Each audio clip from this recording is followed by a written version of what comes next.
요한계시록 14장 1절 말씀. 또 내가 보니 어린 양이 시온산에 섰고 그와 함께 14만 4천이 섰는데 그 이마에 어린 양의 이름과 그 아버지의 이름을 쓴 것이 있도다. 내가 하늘에서 나는 소리를 들으니 많은 물소리 같고 큰 뇌성도 같은데 내게 들리는 소리는 검은고 타는 자들의 검은고 타는 것 같더라.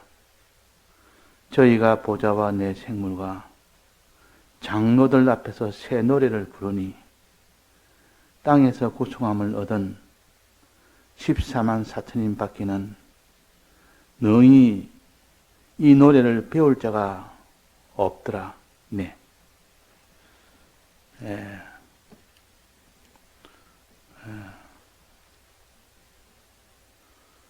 14만 4천이는 하나님의 아주 신실한 성도들을 가르쳐서 14만 4천이라 그랬고, 그날에 시온산에 서서 하나님께 찬송하는 그들이라는 것입니다. 그래서 이 14만 4천은 3절에 뭐라고 했는가 하니, 저희가 보좌와 내 재물과 장로 앞에서 새 노래를 불렀다. 찬송을 했다는 것이요. 이 신앙에 이 길을 들은 사람은 찬송하는 것이, 그것이 가장 기본적인 덕목이요. 그 다음에는 기도하는 것이 그 다음으로 덕목이라. 이 찬송한다는 것은 하나님의 받은 은혜를 진실로 믿을 때 찬송이 되는 것이지, 하나님의 은혜를 모르는 자가, 하나님의 은혜를 믿지 않는 자가 찬송할 수는 없습니다. 그 찬송의 기본 조건은 하나님의 은혜를 아는 자, 그 다음에 하나님의 은혜를 믿는 자, 그 사람이 되면 찬송은 절로 나옵니다. 절로. 근데 하나님의 은혜를 모르는 자는 찬송을 하려고 해도 할 수가 없고, 하나님의 은혜를 믿지 않는 자는, 아무리 알아도 믿지 않는 자는 찬송을 하려고 해도 찬송을 할 수가 없습니다. 근데도 입술로 찬송을 한다는 것은 다 그는 외식 찬송이요. 마음 없는, 마음에 아는 것 없고 믿음이 없이 찬송한다는 것은 그는 하나의 외식 찬송이 될 수밖에 없습니다. 그 성경에서 말하는 찬송은 하나님의 은혜를 진실로 알고 믿을 때, 그럴 때 마음에서 우러나오는 그 기쁨과 감사를 찬송이라 그럽니다. 꼭 입술로 해야만 찬송이 아니라, 이 세상에서는 찬송을 입술로 하는 이 찬송만을 찬송이라 그러지, 그러나 성경에서 말하는 찬송 그게 아니요. 하나님의 은혜를 깊이 저는 생각해서 깨달아 알고 그것을 진실로 믿을 때 내 속에서 우러나오는 감사의 마음, 기쁨의 마음, 그것이 찬송의 본질입니다. 이 찬송의 본질이라. 이 본질을 먼저 알고 이 찬송의 본질을 덮기 위해서 입술이 가담을 하는 겁니다. 입술이 가담을 하는 그 찬송이 되고, 또 이 찬송의 본질을 덮기 위해서 악기가 동원됩니다. 우리가 찬송할 때 피아노를 치지 않습니까? 그 피아노는 찬송의 마음을 돋우기 위한 보조 수단일 뿐이지, 또 성가대 옷을 입고 성가대를 조직하는 것도 그 자체가 찬송이 아니라, 그것은 실제로 마음에 우러나오는 마음의 찬송을 덮기 위한 하나의 보조 수단에 불과합니다. 그러나 가장 본질적인 것은 내 마음의 기쁨과 감사가 속에서 터져 나오는 그 감사를 찬송이라 그럽니다. 그래서 우리가 어제도 배웠듯이 제사장직의 가장 본질적인 직무가 찬송이라는 것을 이스라엘 백성이 이 언약궤를 예루살렘에 가지고 온 뒤부터는 다시는 옮길 일이 없었습니다. 그 다윗 때 그때 찬송하는 찬송 군대를 조직을 한 겁니다. 이제는 너희들이 이 성막의 이모 성막의 기구들을 옮길 필요가 없다. 이제 너희들이 할 일은 원래 본질적인 이 제사장직에 찬송하는 일을 너는 주로 해라. 그래서 이전에 레위 아들의 세 아들이 맡았던 성막 이동하는 일을 하는 대신에 이제는 찬송하는 일로 대체가 됐습니다. 이제 그 일은 이제는 할 필요가 없어졌으니까 나라가 서고 그 나라에 이제는 고정된 성전을 앞으로 두게 되니까 이제는 옮길 필요가 없으니까 그래서 이 성막 옮기는 일이 이제는 필요 없어졌고 대신에 원래 본질적인 제사장의 직무인 찬송을 하도록 한 것이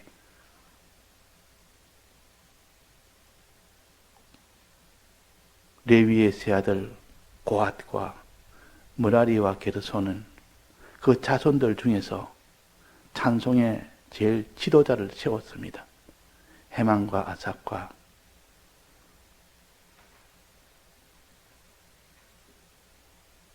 를 다 세워서 그들로 인하여 찬송을 이 셋이 찬송을 함께 하도록 했습니다. 그러면 우리에게는 무엇을 뜻하느냐? 너희들은 찬송을 하되 이전에 성막을 옮기던 그 일에서 그 일을 찬송해라 그 말이요. 그 일을 찬송해라 하는 것을 그 속에 그런 뜻을 내포하고 있습니다. 찬송하기 전에 했던 그 일, 성막을 옮기던 일, 그 게르손 자손과 므라리 자손과 그 자손들이 했던 그 업무에 대해서 그 은혜를 찬송해라 그 말이에요. 그 은혜를. 그 은혜라는 것은 세 가지 은혜인데 사람이 세 명 아닙니까? 성막을 옮길 때 각각 다른 일을 했습니다. 안에 뼈대가 되는 그 모든 널판과 기둥과 받침과 이런 것을 옮기는 일한 므라리 자손들, 이 은혜를 너는 찬송해라 그 말입니다. 이 은혜를 찬송해라. 뼈대되는 이 은혜를 하나님께 찬송하는 것이 이 자손들이 찬송할 일입니다. 제사장 직책의 이 자손들이 찬송할 일이라 그 말입니다. 그 다음에는 그앗 자손들, 가장 중심에 있는 자손입니다. 그앗 자손을 중심으로 해서 양좌우에 게르손 자손과 므라리 자손이 있다. 그 중요성을 볼 때는 제일 중요하다는 뜻이요. 찬송을 할 때 가장 중앙에 있는 것이 그앗 자손이요. 헤만이라 그 말이에요. 또 성막을 옮길 때 가장 중요한 것을 옮기는 것이 그앗 자손이었습니다. 그때는 무엇을 옮겼습니까? 가장 중요한 것. 성소 안에 또 뜰 안에 앞마당 안에 있는 기구, 성소 안에 있는 기구, 지성소 안에 있는 기구, 가장 중요한 이것을 옮기는 일을 맡은 것이 그앗 자손이요. 그러니까 이 옮길 때는 나머지 머라리 자손이 옮겼던 그 기둥이나 받침대나 그런 거하고 아주 차원이 달랐습니다. 특별한 관리를 받았습니다. 또 게르손 자손은 천을 덮개를 가지고 덮고 또 휘장을 가지고 가리고 하는 그 일을 한 것이 게르손 자손입니다. 자, 이 세 가지는 각각 임무가 다르나 그러나 다 성전 짓는 일에 하나가 된 고일이요. 이 성전 짓는 일에 세 가지 일을 통하여 성전이 지어졌습니다. 세 가지 일을 통하여 제일 먼저 기초를 먼저 놓으면 머라리 자손이 먼저 기초를 놓습니다. 그러면 그 다음에 천막을 칩니다. 덮개를 올립니다. 그 다음 마지막에는 이 그앗 자손들이 그 안에 내부 그 모든 기구들을 다 설치를 합니다. 설치할 때도 그렇고 이것을 새로 지을 때는 채취하고 옮기고 설치할 때 이 설치할 때 그앗 자손들이 맡은 성전 내부 기물들은 옮길 때 가장 하나님이 조심하도록 했습니다. 잘못하면 거기는 죽음이 오기 때문에 그래서 그앗 자손들은 죽은 사람이 많았습니다. 초기에는. 그래서 하나님께서 이 그앗 자손들이 메고 갈 그 모든 성전 기물에 대해서는 특별히 포장을 시켰습니다. 포장. 지금 말하는 포장이 있어라. 그냥 이사는 그러나 게르손 자손과 머라리 자손이 가져갈 그 모든 성전 기구들은 포장이 없었습니다. 그러나 이 그앗 자손들이 가져갈 성전 내부에 있는 기물, 즉 번제단이나 떡상이나 또 등잔대나 향단이나 또 제일 중요한 언약궤나 이런 것을 옮기는 그앗 자손들이 할 그 기물들은 포장을 시켰습니다. 하나 다 포장을 해서 보지 못하도록 했습니다. 일반인은 못 보도록 제사장만 그것을 봐도 아무 해를 받지 않지만 일반인들이 그걸 보면 제사장이 아닌 자가 그걸 보면 레위 지파라도 다 죽임을 당했다 그 말이에요. 그래서 먼저 성전 내부에 있는 이 지성물을 옮길 때는 제일 먼저 시작되는 것은 아론과 그 제사장의 아들 엘르아살 둘이 먼저 들어갑니다.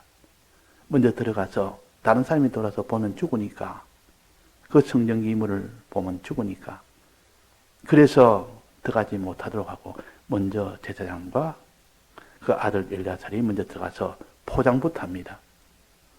포장을 해서 딱 멜대를 딱 끼우고 이제는 그앗 자손이 들어와서 메고 가도록까지 포장을 합니다. 그 포장할 때 언약궤는 특별하게 포장을 했고 나머지 뭐 등잔대나 떡상이나 분향단이나 번제단이나 이런 것은 포장하는 방식이 조금 달랐습니다. 그런데 그 중에서도 언약궤는 좀 특별하게 가장 외부에 파란색 보자기로 덮어 씌웠습니다. 맨 마지막에 세 겹으로 덮어 씌웠는데 이 파란 보자기로 덮어 씌워서 나머지 그 성전 기물은 맨 위에 덮는 것은 해달의 가죽이라 좀 거무튀튀한 겁니다. 아주 천하게 보이는 그 해달의 가죽을 제일 마지막에 덮어 씌우고 그러나 언약궤는 맨 마지막에 청색 보자기로 덮어 씌웠습니다. 그래서 진행을 할 때 어디서 봐도 언약궤는 눈에 딱 띄도록 거무튀튀한 해달의 가죽은 나머지 모든 성전 기물은 그것으로 최종 마지막에 포장을 했지만, 그러나 언약궤는 맨 마지막에 청색 보자기로 포장을 해서 멀리서도 이거는 언약궤다 할 수 있도록 언약궤는 하나님을 상징합니다. 하나님의 이 상징은 하늘에 계신 분이라 청색으로 이렇게 했다. 그래서 행진할 때는 항상 언약궤가 제일 앞에 세웁니다. 눈에 제일 잘 띕니다. 그만큼 이 그앗 자손들이 맡은 그 성전 내부 기물에 대해서는 중요하게 여겼다 그 말이야. 다른 것은 다른 외부 기물이나 그런 것들은 전부 다 수레에 싣고 너무 무겁기 때문에 이걸 메고 가지는 못합니다. 수레에 싣고 그렇게 소를 앞에 끌고 해서 그렇게 머라리 자손의 그 일과 또 게르손 자손의 일은 그렇게 했습니다. 그런데 이 그앗 자손들이 맡은 성전 내부 기물에 대해서는 직접 메고 가는 겁니다.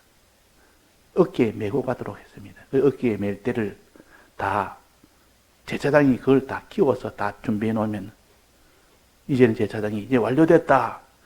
이제 그앗 자손아 들어가서 이걸 메고 가라. 이러면 그들이 들어와서 멜 때를 어깨에다 맵니다. 그때 손을 그 성물에 대면은 죽습니다. 손을 대면 안 됩니다. 멜 때를 어깨에 매는 그렇게 하면 죽지를 않는다 그 말이야. 그래서 그만큼 이 성전 기물의 내부 기물에 대해서는 중요하게 여겼고 잘못하여 성전 기물에 손을 댔다면 바로 죽임을 당했던 겁니다. 그 우사가 그 예루살렘으로 언약궤를 가져올 때 그때에 성전 기물에 언약궤에 손을 대는 바람에 넘어지니까 손을 댔을 거 아닙니까? 안 넘어지니까 이 잘못한 밑에 떨어지면 박살이 나니까 손을 댔단 말이에요. 그래서 바로 그곳에서 적살을 했습니다. 그러면 어떻게 해야 되느냐?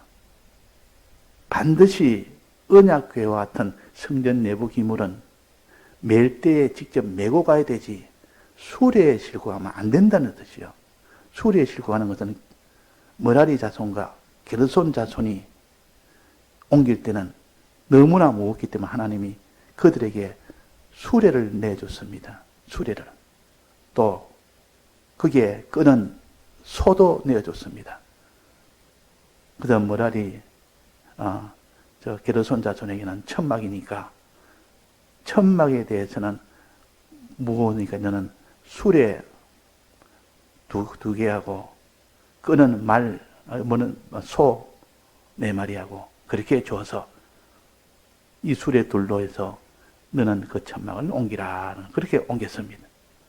또 머라리 자손들은 제일 무거운 기둥과 받침대나 이런 널판이나 하게 되면 제일 무겁습니다. 이거는 게르손 자손이 가지는 천막보다 더 무거워서 그들에게는 하나님이 수레 넷을 주었습니다. 수레 넷을 주고 그 소를 8마리를 주어서 이것 가지고 옮겨라 그랬단 말이에요.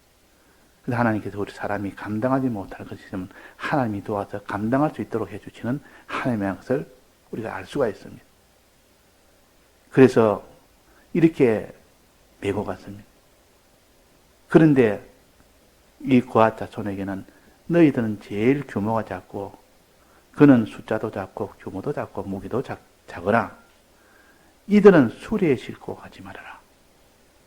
수레라는 것은 소가 이끄는 수레니까 소는 예측을 못하지 않습니까? 소가 한번 날뛰면 그 안에 들어있는 기물이 다 넘어지니까 너는 이 성전 내부 기물에 대해서는 수레에 싣고 가지 말고 직접 어깨에 메고 가라. 멜 때를 어깨에 메고 가라. 그 대신 손도 대지 말고 그걸 보지도 말아라. 보려고 이렇게 성전을 기웃거리거나 그 궁금해서 호기심에서 그 성소 안에 있는 그 성물을 보기 위해서 포장하고 있는 그 제사장 아론과 그 아들이 하는 것을 궁금해서 본 사람도 있을 수가 있습니다. 그래서 바로 죽임을 당했습니다. 그래서 성소를 보지 말아라, 엿보지 말아라 그랬고, 또 성전 기물을 만지지 말아라. 엿보거나 만지면 너는 죽임을 당한다. 그렇게 했습니다. 자, 그만큼 이 성소에 있는 이 성전 기물은 중요하다는 것이요. 다른 것과 달리 메고 가야 되고 잘못하면 죽임을 당하고 할 만큼 가장 중요한 업무는 그하 자손이 맡은 성소 내부입니다. 성소 내부 기물이요. 자, 이거를 볼 때 찬양할 때도 보면 그하 자손이 해만이 가장 중심에 있었습니다.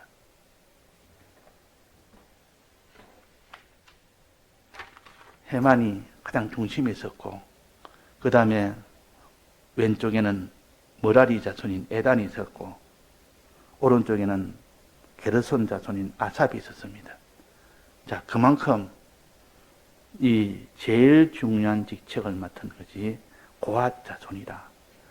찬송도 제일 중앙에 찬송하도록 했다는 것이죠. 자, 이것은 우리에게 무엇을 가르쳐 주느냐? 하나님의 은혜를 세 가지로 나눈 겁니다. 하나님의 은혜를. 찬송이라는 것은 하나님의 은혜를 찬송하는 거 아닙니까? 오늘 본문처럼 하나님의 은혜를 찬송해라. 그 은혜를 마음에 믿을 때 찬송이 됩니다. 믿으려면 그것을 알아야 됩니다. 하나님의 은혜가 뭔지를 깨달아 아는 자가 되고, 또 그것을 아는 것을 그대로 믿을 때 찬송은 마음에서 우러나오는 찬송이 됩니다. 그 찬송을 말하는 겁니다. 그 찬송을. 근데 그래서 하나님의 세 가지 은혜를 모른다거나 또 믿지 않는다거나 그러면 찬송은 다 온전한 찬송이 되지 못합니다. 그래서 항상 믿음을 가진 너가 되라. 이 하나님의 은혜를 아는 너가 되라. 믿음을 가지고 믿음을 가진 자를 여기에 14만 4천이라 그랬습니다. 14만 4천이라는 말은 하나님의 은혜를 아는 자요. 깨달아 아는 자요. 하나님의 은혜를 믿는 자요. 그래서 마음으로 하나님께 찬송하는 자가 곧 14만 4천이라고 그렇게 했습니다. 자, 하나님의 은혜는 어떤 은혜인가? 여기에 뭐라 했습니까? 오늘 1절에 보면 하나님의 은혜 중에서 이게 두 가지로 나타냈습니다. 그 이마에 무엇이 써여져 있습니까? 14만 4천인의 이마에 무슨 깨달음이 있고 무슨 믿음이 있다 했습니까? 어린 양의 이름과 아버지의 이름을 쓴 것이 있다. 어린 양의 이름은 성자가 우리에게 주신 은혜요. 예수 그리스도의 은혜요. 아버지의 은혜, 그 성자의 아버지의 은혜, 하나님 아버지의 이 사랑의 은혜. 하나님 아버지는 우리에게 어떻게 사랑했는지 이걸 깨달아 아는 것이 이마에 서 있는 자요. 가슴에 이것이 넘어와서 그 서 있는 깨달음이 가슴까지 넘어오면 믿는 자라. 이마에 깨달음이 됐다가 가슴에까지 흘러들어서 믿는 자가 됐다가 이제 가슴에서 이제는 찬송으로 흘러나오는 겁니다. 찬송으로 흘러나오는. 그래서 어린 양의 이름, 예수 그리스도의 은혜, 아버지의 이름, 하나님 아버지의 사랑, 그 은혜. 이것을 깨닫고 이것을 믿는 사람이 되라. 그럴 때 너는 찬송하는 자가 된다. 그래서 이게 능히 3절입니다. 저희가 보좌와 내 생모가 장로들 앞에서 새 노래를 부르니 14만 4천인이 새 노래를 부른다. 찬송을 한다 그 말이야. 땅에서 구속함을 얻은 14만 4천인 밖에는 이 세상에서 여기서 구속함을 얻은 자, 온전히 알고 깨닫고 믿음을 가진 자라 그런 말입니다. 구속함을 얻은 자, 이 노래를 배울 자밖에 없더라. 너희 이 사람만이 노래를 배운다. 이 사람만이 노래를 할 수 있다, 찬송할 수 있다는 뜻이요. 그러니까 이 땅에서 주님의 은혜를 깨달아 알고 주님의 은혜를 진실로 믿는 자가 되면 이 노래를 할 수 있는 자가 됩니다. 노래는 이렇게 배우는 겁니다. 찬송은 이렇게 배워서 찬송을 하는 것이지. 이 찬송을 배우는 방법은 두 가지라. 하나는 하나님의 은혜를 깨닫는 것. 그 다음에 하나님의 은혜를 믿는 것. 이렇게 배워서 하나님을 찬송해라. 그 은혜는 여기에 몇 가지로 나타났습니까? 두 가지 은혜로 나타났습니다. 어린 양의 이름과 1절입니다. 어린 양의 이름과 아버지의 이름을 쓴 것이다. 하나님 아버지의 은혜, 사랑, 이 사랑. 어린 양의 하나님의 아들인 어린 양의 이 사랑. 한 가지 더 말한다면 뭡니까? 뭐겠습니까? 성령의 사랑이요. 그러면 이 세 가지 사랑이다. 세 가지 사랑이라. 다른 데는 요 세 가지 사랑으로 나타냈고, 여기는 두 가지 사랑으로 나타냈습니다. 충분히 알 수가 있도록. 예수님이 성전하시고 하나님의 보좌에 앉으면서 그 위에 그 이후는 성령을 보냈었습니다. 이것이 레위의 세 아들 고핫과 무라리와 게르손의 이 은혜를 말합니다. 이 은혜를 말한다 그 말이에요. 고핫은 제일 중요한 은혜, 예수 그리스도의 은혜요. 고핫이 맡은 그 업무는 예수 그리스도의 은혜를 맡아 있는 자요.